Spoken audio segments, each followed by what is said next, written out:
Hello friends, in this video we'll talk about vitamin B5 and B7. So first we discuss about vitamin B5 and then B7. Now vitamin B5. So vitamin B5 is called pantothenic acid. You are seeing the structure here. We have the pantoic acid and beta-alanine with the coenzyme part also will be there. Please remember that.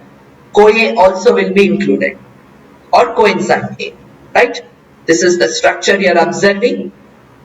Okay, we have the pantothenate with the beta mercaptoethanolamine phosphated. Then we have the PAPS part. Okay, PAPS part is there, adenine ribose is there. Okay, but this is not much important for us. Synthesis is little important. So pantothenate is phosphorylated by kinase. 4-phospho is added. Then on cysteine is added to form from now onwards 4. Okay, before we proceed, from now till the end 4-phospho will be the same. 4-phospho will be there. Okay, so coming back to that, addition of the cysteine will be there. So 4-phosphopantothenyl cysteine. On decarboxylation, cysteine is removed. Pantothene will be there. Again, removal of phosphate group, D-phospho-CoA, and that on removal of phosphate group, again we'll get the CoA. Just remember, pantothenate is phosphorylated and then the CoA is formed. Okay, right, there are some important reactions. Function is mainly in that CoA itself. Like for example, fatty acids in beta oxidation, cholesterol, etc. Pyruvate is there. You have glycoketogenic amino acids. You have branched chain amino acids. You can see the steroids, ketone bodies, etc. Okay. For the succinyl CoA, odd chain fatty acids, branched chain amino acids. Just two examples. Each is enough. Okay. RDA is 5 to 10 milligrams per day. These are the sources. You have the meats and fish, honey, milk, dry yeast, egg yolk, almonds, mushroom, tomato, cauliflower, etc. Okay, all these are rich in B5. Okay, so hypovitaminosis B5 leads to Gopalan's burning food syndrome. It's named after the scientist Gopalan.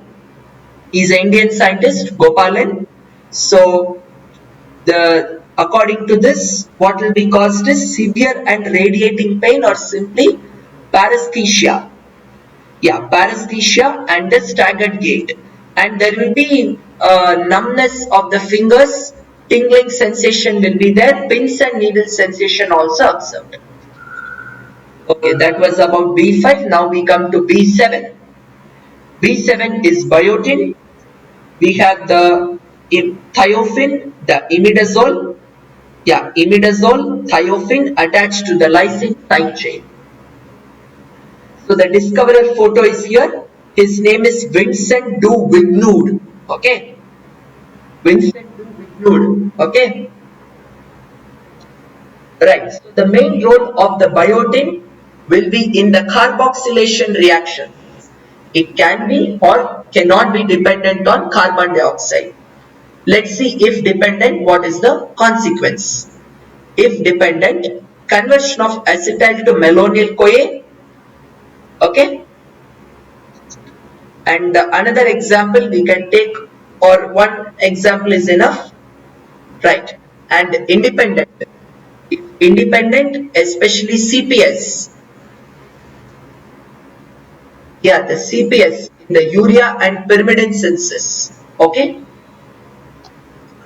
Now the RDA in adults, it is 100 to 300 milligrams per day. Very similar to folic acid. So if you remember this, the RD of folic acid is the same of what I just said. Now 200 is average you can take, okay, as the RDA for this and folic acid.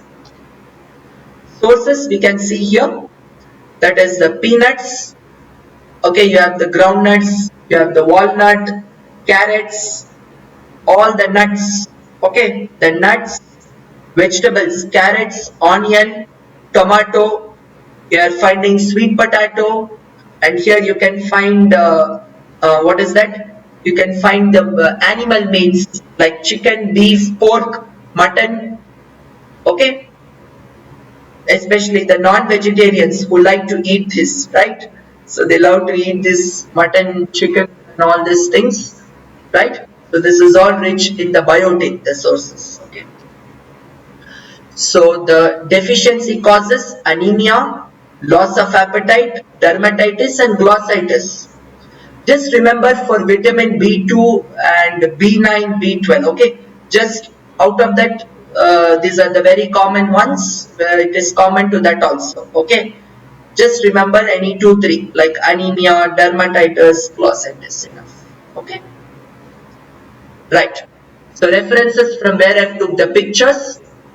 That brings us to the end of the video. So thank you so much. I'll see you in the next video.